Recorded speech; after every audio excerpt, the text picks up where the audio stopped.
Cable news కి స్వాగతం.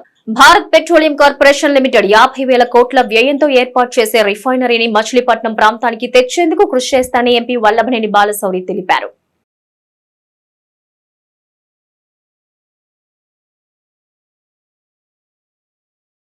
Bharat petroleum corporation limited 50,000 కోట్ల వ్యయంతో ఏర్పాటు చేసే రిఫైనరీని మచిలీపట్నం ప్రాంతానికి తెచ్చేందుకు కృషి చేస్తానని ఎంపీ వల్లభనేని బాలశౌరి తెలిపారు.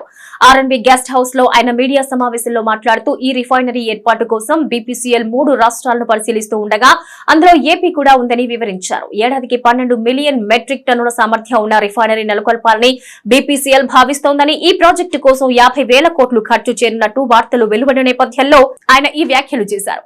కొత్త రిఫైనరీ కోసం బీపీసీఎల్ ఏపీ, యూపీ, గుజరాత్ రాష్ట్రాలను పరిశీలిస్తున్నట్టు ఆయన తెలిపారు. మచిలీపట్నం పార్లమెంటు పరిధిలోని 7 అసెంబ్లీలలో ఎమ్మెల్యేలను కలుపుతూ పోతూ అభివృద్ధికి కృషి చేస్తామన్నారు.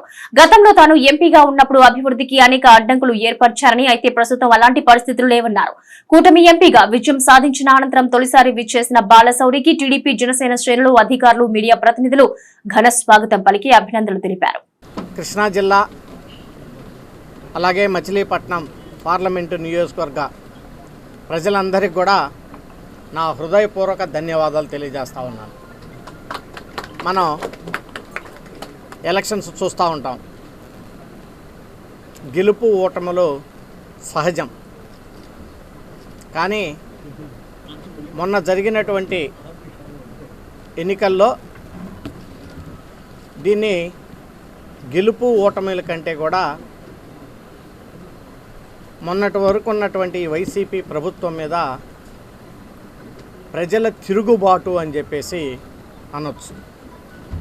ఎందుకంటే వేరే ప్రాంతాల్లో ఉన్నటువంటి ప్రజానికం కానివ్వండి, అక్క చెల్లెళ్ళు కానివ్వండి, అన్నతమ్ముళ్ళు కానీ ఈ ప్రభుత్వాన్ని గద్దె దించాలి, ఈ శాసనసభ్యులు అరాచకాల్ని అరికట్టాలి అనేటువంటి ఒక కసి మీద ఎలక్షన్స్ చేశారు, ఓట్లు వేశారు. నేను మొట్టమొదటి నుంచి కూడా అన్నిటికంటే మచిలీపట్నం అసెంబ్లీలో ఎక్కువ మెజార్టీ వచ్చిందని చెప్పేసి నేను అందరికీ, చుట్టుపక్కల ఉన్న వాళ్ళందరికీ చెప్తున్నా. మీరు అనుకోవచ్చేమో పెనమలూరు నియోజకవర్గంలో 59,000 వచ్చినాయి కదా అని చెప్పి. కానీ అక్కడ 2,40,000 ఓట్లు పోలైతే 59,000 వచ్చినాయి. కానీ ఇక్కడ 1,60,000 చిల్లర పోలైతే 52,000 మెజార్టీ వచ్చింది. దాన్ని బట్టి చూస్తే ఆ రేంజ్లో చూసుకుంటే దాదాపు ఇక్కడ 60,000 చిల్లర మెజార్టీ ఉండాలి. ఇక్కడ బందర్ శాసనసభ్యుడిగా పనిచేసినటువంటి ఆయన మీద ప్రజలు తిరుగుబాటు చేశారు. అరాచకం, అన్యాయం, దౌర్జన్యం, కేసులు పెట్టించటం,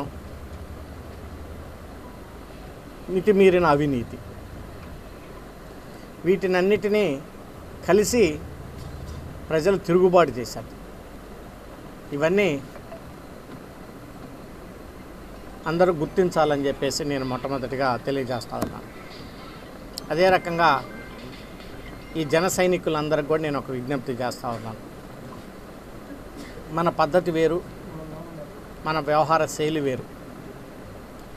ఎక్కడ అనవసరంగా దౌర్జన్యాలు మీరు చేయొద్దు, దాడులు చేయొద్దు. వాళ్ళు చేసినటువంటి తప్పులు ఏదైతే ఉన్నాయో చట్టపరంగా ఆ డిపార్ట్మెంట్లు చర్యలు తీసుకుంటారు. ఎవరు కూడా చట్టాన్ని చేతిలో తీసుకోవద్దని చెప్పేసి నేను మనవి చేస్తూ ఉన్నాను. వాళ్ళు చేసినటువంటి అరాచకాలు మనం చేయొద్దు. పవన్ కళ్యాణ్ గారు కూడా ఈ విషయం గురించి స్పష్టంగా చెప్పారు. మనం ఒక క్రమశిక్షణ కలిగినటువంటి జన సైనికులుగా, కార్యకర్తలుగా మనం ప్రవర్తించాలనేటువంటిది ప్రతి ఒక్క జన సైనికుడిని నేను కోరుతా ఉన్నాను. అదే రకంగా ఇంతింత మెజార్టీలు భారీ ఎత్తులో గెలిపించారు. దాన్ని ఏదో మనం అహంకారం భావంతో ప్రవర్తించాల్సినటువంటి అవసరం లేదు. ఇది ప్రజలు మా మీద పెట్టినటువంటి ఒక బాధ్యతగా గుర్తిస్తాను నేనైతే మాత్రం. ఎంత మెజారిటీ ఇచ్చి మమ్మల్ని గెలిపించారో అంత బాధ్యత ప్రజలు మా భుజస్కంధాల మీద పెట్టినట్టు అర్థం. ఎలక్షన్స్ వేరు, పార్టీలు వేరు, అభివృద్ధి వేరు. ఇప్పుడు అందరం కాన్సన్ట్రేట్ చేయాల్సింది అభివృద్ధి మీద. అదే రకంగా ప్రజలకు ఉన్నటువంటి సమస్యలు, ప్రధానమైనటువంటి సమస్యల మీద మనం అర్థం చేసుకొని ఆ సమస్యలను పరిష్కరించడానికి గెలిచిన అభ్యర్థులందరం కూడా కృషి చేయాలి. ఒక పార్లమెంటు సభ్యుడిగా కేంద్రం నుంచి తీసుకురావాల్సినటువంటి నిధులు ఏదైతే ఉన్నాయో తప్పకుండా ఒక అవగాహనతోటి విషయాన్ని అర్థం చేసుకొని కేంద్రంలో ఉన్నటువంటి అధికారులతోటి కానీ మంత్రులతోటి కానీ అనేక పర్యాయాలు కలిసి మచిలీపట్నం పార్లమెంటు నియోజకవర్గానికి మరిన్ని నిధులు తేవటంలో పార్లమెంటు సభ్యుడిగా నా బాధ్యత నేను నెరవేరుస్తానని దాదాపు 4-5 వేల ఎకరాల ల్యాండ్లో ఒక మంచి ఇండస్ట్రియల్ హబ్గా తయారు చేసి అనేక మందికి ఉపాధి అవకాశాలు కలిగే విధంగా ఒక చక్కటి ప్లాన్ తోటి నేను కృషి చేస్తాను. ఈరోజు ఎక్కడ ఒక న్యూస్ చూశాను. భారత పెట్రోలియం కార్పొరేషన్ వాళ్ళు ఈ రాష్ట్రంలో దాదాపు ఒక 3-4 రిఫైనరీస్ పెడదామని చెప్పేసి ఎక్కడ ఒక న్యూస్ చూశాను. ఆ 3-4 రిఫైనరీస్ పెట్టేటప్పుడు వై నాట్ మచిలీపట్నం అనేది కూడా నేను ఆలోచిస్తాను. ఒకటి ఎందుకు కాకూడదు అనేది. సో వై నాట్ అంటే ఇలాంటి ఆలోచనలు రావాలి. సో అర్థం లేనటువంటి ఆలోచనలతోటి ఊరికే పిచ్చి మాటలతోటి టైం గడపటం కంటే రిఫైనరీ, ఇండస్ట్రియల్ హబ్, ప్రజలకి ఏ రకంగా ఉద్యోగాలు ఇవ్వాలి, దీనికి వై నాట్ మచిలీపట్నం అనేది నేను ఎప్పుడు ఆలోచిస్తా. ఆ మాట మీద నిలబడి ఉంటా. అదేవిధంగా నేషనల్ హైవేస్ గురించి ఉన్నాయి. అలాగే మచిలీపట్నం నుంచి రేపల్లె రైల్వే లైన్ ఉన్నాయి. అదే రకంగా అనేకమైనటువంటి నేను 2 రోజుల ముందు పేపర్లో కూడా యాడ్లు ఇచ్చాను. నేను ఏం చేస్తే బాగుంటుంది అనేటువంటి నా ఆలోచనతో, పెద్దల యొక్క సహకారంతో, మోడీ గారి యొక్క ఆశీస్సులతోటి, చంద్రబాబు నాయుడు గారి యొక్క ఆశీస్సులతోటి, పవన్ కళ్యాణ్ గారి యొక్క ఆశీస్సులతోటి, మీ అందరి దీవెనలతోటి అవన్నీ ఒక 4 రోజులు అటో ఇటో ఉండొచ్చు, కానీ ఒక చక్కగా దాన్ని కూడా తీర్చిదిద్దాం అనేటువంటి ఆలోచన నాకుంది. అదే రకంగా మచిలీపట్నంలో ఒక ప్రాపర్ ఇలాంటిది గెస్ట్ హౌస్ లేదు. నేను వచ్చేటప్పుడే చూసుకుంటా, ఇంతకుముందు ఎలక్షన్స్ అప్పుడు కూడా నాకు ఆ ఆలోచన వచ్చింది.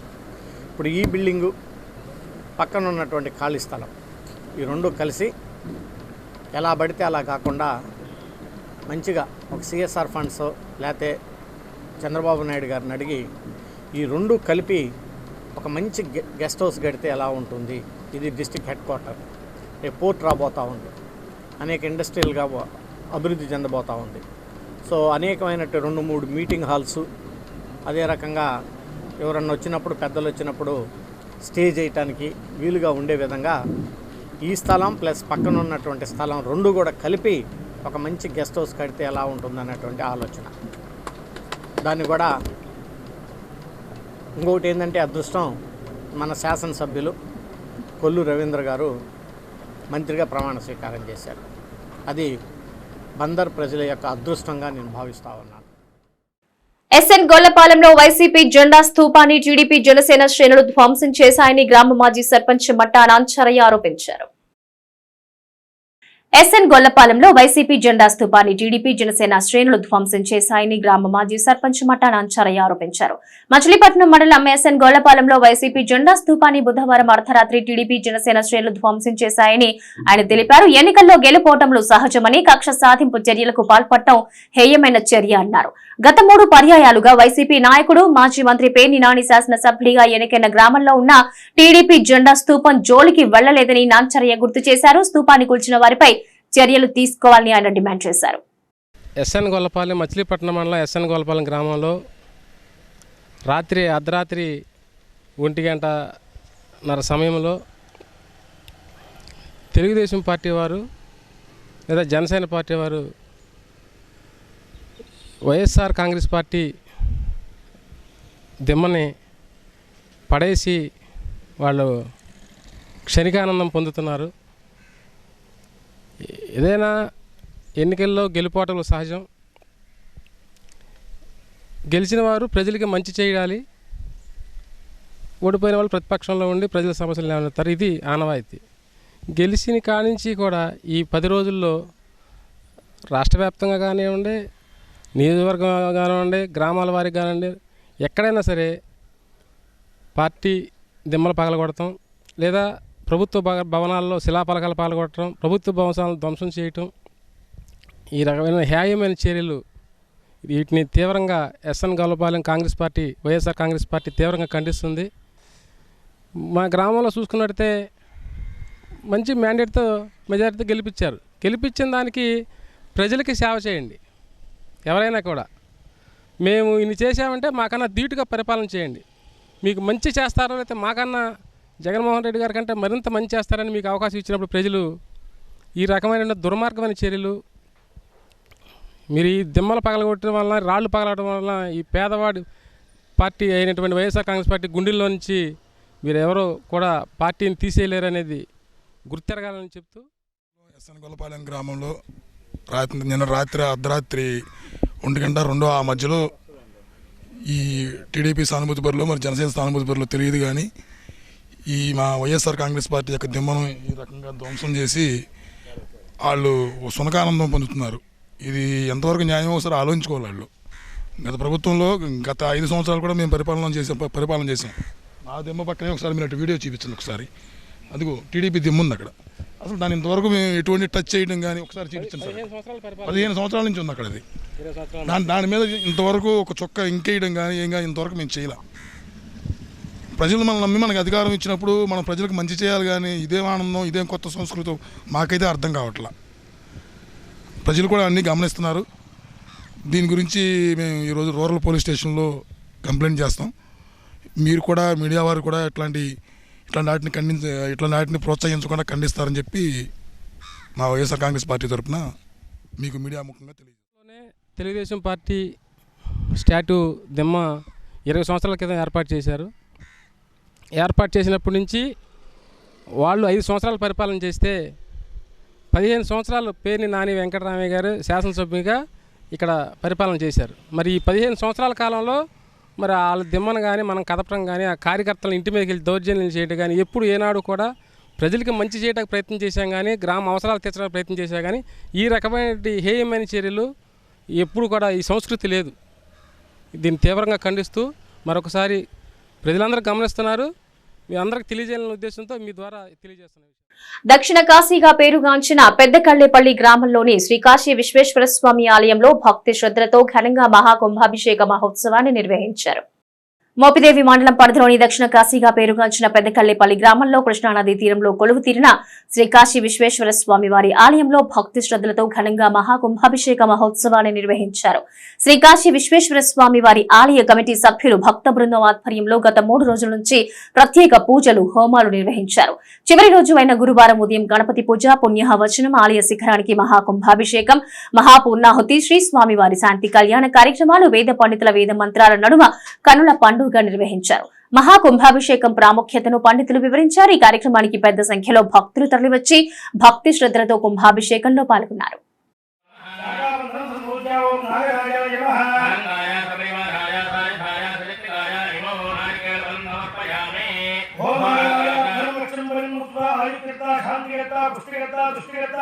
ओम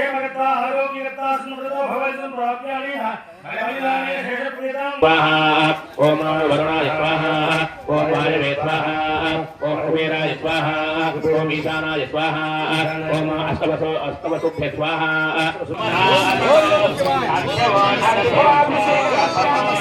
ओम नमः शिवाय ओम नमः शिवाय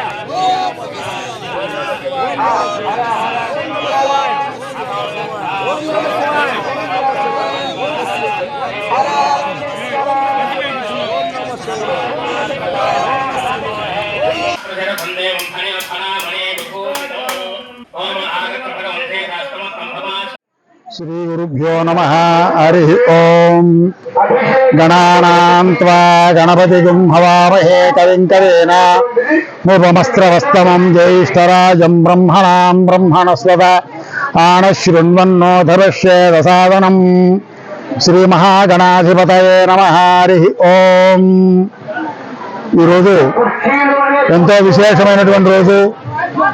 ఎందుకంటే మన పెదకల్లపల్లి గ్రామంలో దక్షిణ కాశీ ఉత్తరవాహిని క్షేత్రంగా ప్రసిద్ధిగాంచినటువంటి ఈ క్షేత్రమునందు సుమారుగా 30 సంవత్సరాల తర్వాత ఇక్కడ మహాకుంభాభిషేకాది కార్యక్రమాలు జరుగుతూ ఉన్నాయి. ఇక్కడ 1984లో కైతేపల్లి పోతరాజు గారు అనేటువంటి ఒక వ్యక్తి ఇక్కడ చిన్న దేవాలయం నిర్మించడం, ఆ తర్వాత 10 సంవత్సరాల కంటే 1994 ప్రాంతంలో ఇక్కడ మహారుద్ర యాగాదులు అలాగే కుంభాభిషేకాది కార్యక్రమాలు కూడా ఎంతో దిగ్విజయంగా నిర్వహించబడి విశేషమైనటువంటి భక్తులు రావడం, అన్న సమారాధనాది కార్యక్రమాలు విశేషంగా జరిగినాయి. మళ్ళీ తర్వాత ఇంతకాలానికి అంటే 30 సంవత్సరాల తర్వాత మళ్ళీ ఈ ఊళ్ళో ఒక మంచి కార్యక్రమం చేయాలి. 14వ తేదీ ప్రపంచ రక్తదాతల దినోత్సవం సందర్భంగా జిల్లా ప్రభుత్వ వైద్యశాలలో ఏర్పాటు చేసిన ఉచిత రక్తదాన శిబిరాన్ని జయప్రదం చేయాలని డిప్యూటీ సూపరింటెండెంట్ ఎం శ్రీనివాసరావు విజ్ఞప్తి చేశారు. 14వ తేదీ ప్రపంచ రక్తదాతల దినోత్సవం సందర్భంగా జిల్లా ప్రభుత్వ వైద్యశాలలో ఏర్పాటు చేసిన ఉచిత రక్తదాన శిబిరాన్ని జయప్రదం చేయాలని డిప్యూటీ సూపరింటెండెంట్ ఎం శ్రీనివాసరావు విజ్ఞప్తి చేశారు. ఉదయం 10 గంటల నుంచి ప్రారంభమయ్యే ఈ రక్తదాన శిబిరం సాయంత్రం వరకు కొనసాగుతుందని ఆయన తెలిపారు. ఆపదలో ఉన్న వారి ప్రాణాలు కాపాడేందుకు రక్తం ఎంతో అత్యవసరమని, అన్ని దానాల్లోకి రక్తదానం గొప్పదని, అటువంటి రక్తదానానికి ఆసక్తి గల వారు స్వచ్ఛందంగా ముందుకు రావాలని పిలుపునిచ్చారు. ఆర్ఎంఓ నిరంజన్ తదితరులు ఈ కార్యక్రమంలో పాల్గొన్నారు. రేపు June 14th blood donors day. ఆ సందర్భంగా మన ప్రభుత్వ జనరల్ హాస్పిటల్ మచిలీపట్నం నుంచి కూడా అందరికీ విజ్ఞప్తి చేయనది, ఈ రక్త దినోత్సవ సందర్భంగా మనం రక్తం అవసరం ఉన్న వారికి ఎంతో కొంత మన తోడ్పాటునిచ్చి రక్తాన్ని మనం దానం చేసి వాళ్ళని అపాయం నుంచి కాపాడడానికి మన వంతు సహాయంగా ఇక్కడ ఒక హాస్పిటల్ తరపున అందరం కూడా ఒక క్యాంప్ ఏర్పాటు చేయడం జరిగింది. అందరినీ నేను హాస్పిటల్ తరపున విన్నవించుకునేది, ముఖ్యంగా యువకులు ముందుకొచ్చి ఈ కార్యక్రమాన్ని విజయవంతం చేసి సర్జరీగా అవసరమైనప్పుడు కానీ లేకపోతే వేరే డెలివరీలప్పుడు కానీ నిరుపేదలకి మనం రక్తం సహాయం చేసి వాళ్ళ ప్రాణాలను నిలబెట్టాలనే అవకాశాన్ని మనం సద్వినియోగం చేసుకుందాం అని అందరికీ విజ్ఞప్తి చేస్తున్నాను. రేపు అనగా జూన్ 14వ తేదీన వరల్డ్ బ్లడ్ డోనార్స్ డే సందర్భంగా మన మచిలీపట్నం సర్వజన హాస్పిటల్లో ఉదయం 10 గంటలకి మన హాస్పిటల్ ప్రాంగణంలో బ్లడ్ డోనార్స్ డే సందర్భంగా క్యాంపు కండక్ట్ చేయడం జరుగుతుంది. ఈ క్యాంప్కి ఆసక్తి ఉన్న వీళ్ళు యువకులు, ఆరోగ్యవంతమైన యువకులు వచ్చి బ్లడ్ డొనేట్ చేయడం ద్వారా ఇంకా హాస్పిటల్లో ఉన్న రోగులకి అవసరమైన టైంలో బ్లడ్ డొనేట్ మనం హాస్పిటల్ నుంచి ఇవ్వడానికి ఉపయోగపడుతుంది. సో ఈ బ్లడ్ డోనార్స్ డే సందర్భంగా ఎక్కువ మంది యువత పాల్గొని, హాస్పిటల్ స్టాఫ్ మరియు యువత అందరూ పాల్గొని బ్లడ్ డొనేట్ చేయవలసిందిగా అందరికీ విజ్ఞప్తి చేస్తున్నాను. ఈ రేపు అంటే మరి టైమింగ్ రేపు అనగా జూన్ 14వ తేదీ ఉదయం 10 గంటలకి హాస్పిటల్ ప్రాంగణంలో జరుగుతుంది. సో ఈ దీన్ని అందరూ వినియోగించుకోవాల్సిందిగా కోరుచున్నాను. మార్కెట్లో కూరగాయల ధరలు కొండెక్కాయి. అకాల వర్షాల కారణంగా పెరిగిన ఈ ధరలు సామాన్యుడి నడ్డి విరుస్తున్నాయి. ఇప్పటికే నిత్యావసర సరుకుల ధరలు ఆకాశాన్ని తాకుతుంటే పెరిగిన కూరగాయల ధరలు సామాన్యుడి నడ్డి విరుస్తున్నాయి. బహిరంగ మార్కెట్లో టమోటో మిర్చి కిలో ధర 100 రూపాయలకు చేరువలో ఉంది. నిరుపేద కుటుంబాలు మాత్రమే కాదు, చిరుద్యోగులు, ప్రైవేటు కొలువులు చేసే మధ్య తరగతి వాళ్లకు ధరలు భారంగా మారాయి. ముఖ్యంగా టమోటో, పచ్చిమిర్చి రేట్లు భారీగా పెరిగాయి. అకాల వర్షాలు, అధిక ఉష్ణోగ్రతలు, వాతావరణం అనుకూలించని కారణంగా స్థానికంగా కూరగాయల ఉత్పత్తి పడిపోయింది. వాతావరణం అనుకూలించక కూరగాయల ధరలు తగ్గిపోవడం, ఇతర ప్రాంతాల నుంచి కూరగాయలు దిగుమతి చేసుకోవడం వంటి కారణాలతో కూరగాయల ధరలు క్రమంగా పెరుగుతున్నాయి. బహిరంగ మార్కెట్లో ధరలు వినియోగదారులను షాక్ కు గురిచేస్తున్నాయి. ఇంకా రైతు బజార్లలో టమాటో, మిర్చి ధరలు ఇటీవలి బాగా పెరిగాయని వినియోగదారులు వాపోతున్నారు.